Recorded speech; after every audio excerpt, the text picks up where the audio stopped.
हरिओम नमः शिवाय। श्रीमद् भगवद गीता अध्याय 4 श्लोक संख्या 8 चैप्टर 4 श्लोक नंबर 8।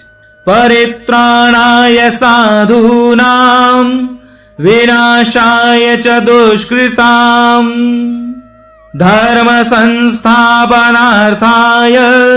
संभवामि युगे युगे। श्रीमद् भगवद गीता गीता प्रेस गोरखपुर में अध्याय 4 श्लोक संख्या 8 का अनुवाद कुछ इस प्रकार से बताया गया है। साधु पुरुषों का उद्धार करने के लिए, पाप कर्म करने वालों का विनाश करने के लिए और धर्म की अच्छी तरह से स्थापना करने के लिए मैं युग युग में प्रकट हुआ करता हूँ। श्रीमद् भगवद गीता यथारूप में अध्याय 4 श्लोक संख्या 8 का अनुवाद कुछ इस प्रकार से बताया गया है। भक्तों का उद्धार करने, दुष्टों का विनाश करने तथा धर्म की फिर से स्थापना करने के लिए मैं हर युग में प्रकट होता हूँ। श्रीमद् भगवद गीता यथारूप में अध्याय 4 श्लोक संख्या 8 का तात्पर्य कुछ इस प्रकार से बताया गया है। भगवद गीता के अनुसार साधु अर्थात पवित्र पुरुष कृष्ण भावना भावित व्यक्ति है। अधार्मिक लगने वाले व्यक्ति में भी यदि पूर्ण कृष्ण चेतना हो तो उसे साधु समझना चाहिए।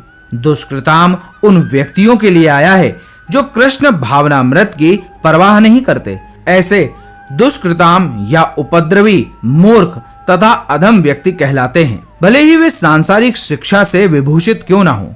इसके विपरीत यदि कोई 100% कृष्ण भावनामृत में लगा रहता है तो वह विद्वान या सुसंस्कृत ना भी हो फिर भी वह साधु माना जाता है। जहां तक अनीश्वरवादियों का प्रश्न है, भगवान के लिए आवश्यक नहीं है कि वे इसके विनाश के लिए उन रूप में अवतरित हों जिस रूप में वे रावण तथा कंस का वध करने के लिए हुए थे। भगवान के ऐसे अनेक अनुचर हैं जो असुरों का संहार करने में सक्षम हैं, किंतु भगवान तो अपने उन निष्काम भक्तों को तुष्ट करने के लिए विशेष रूप से अवतार लेते हैं जो असुरों द्वारा निरंतर तंग किए जाते हैं।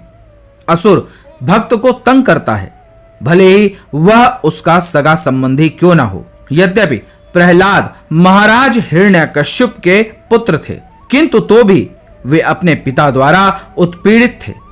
इसी प्रकार कृष्ण की माता देवकी यद्यपि कंस की बहन थी, किंतु उन्हें तथा उनके पति वसुदेव को इसलिए दंडित किया गया था क्योंकि उनसे कृष्ण को जन्म लेना था। अतः भगवान कृष्ण मुख्यतः देवकी के उद्धार करने के लिए प्रकट हुए थे, कंस को मारने के लिए नहीं, किंतु ये दोनों कार्य एक साथ संपन्न हो गए।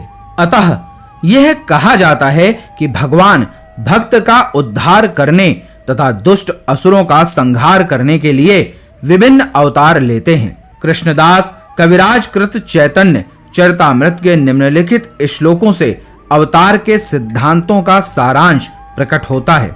सृष्टि हेतु मूर्ति प्रपंचे अवतरे से ईश्वर मूर्ति अवतार नाम धरे माया ते पर व्योमे सवार अवय स्थान विश्वे अवतरि धरे अवतार नाम।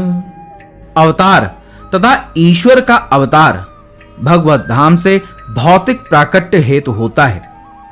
ईश्वर का वह विशिष्ट रूप जो इस प्रकार अवतरित होता है अवतार कहलाता है। ऐसे अवतार भगवत धाम में स्थित रहते हैं। जब वे भौतिक सृष्टि में उतरते हैं तो उन्हें अवतार कहा जाता है। अवतार कई तरह के होते हैं, यथा पुरुषावतार, गुणावतार, लीला अवतार, शक्त्यावेश अवतार, मनवंतर अवतार तथा युगावतार। इन सब का इस ब्रह्मांड में क्रमानुसार अवतार होता है, किंतु भगवान कृष्ण यदि भगवान हैं और समस्त अवतारों के उद्गम हैं। भगवान श्री कृष्ण शुद्ध भक्तों की चिंताओं को दूर करने के विशिष्ट प्रयोजन से अवतार लेते हैं जो उन्हें उनकी मूल वृंदावन लीलाओं के रूप में देखने के उत्सुक रहते हैं। अतः कृष्ण अवतार का मूल उद्देश्य अपने निष्काम भक्तों को प्रसन्न करना है। भगवान का वचन है कि वे प्रत्येक युग में अवतरित होते रहते हैं। इससे सूचित होता है कि वे कलयुग में भी अवतार लेते हैं जैसा कि श्रीमद् भागवत में कहा गया है कि कलयुग के अवतार भगवान चैतन्य महाप्रभु हैं, जिन्होंने संकीर्तन आंदोलन के द्वारा कृष्ण पूजा का प्रसार किया और पूरे भारत में कृष्ण भावनामृत का विस्तार किया। उन्होंने यह भविष्यवाणी की कि संकीर्तन की यह संस्कृति सारे विश्व के नगर नगर तथा ग्राम ग्राम में फैलेगी।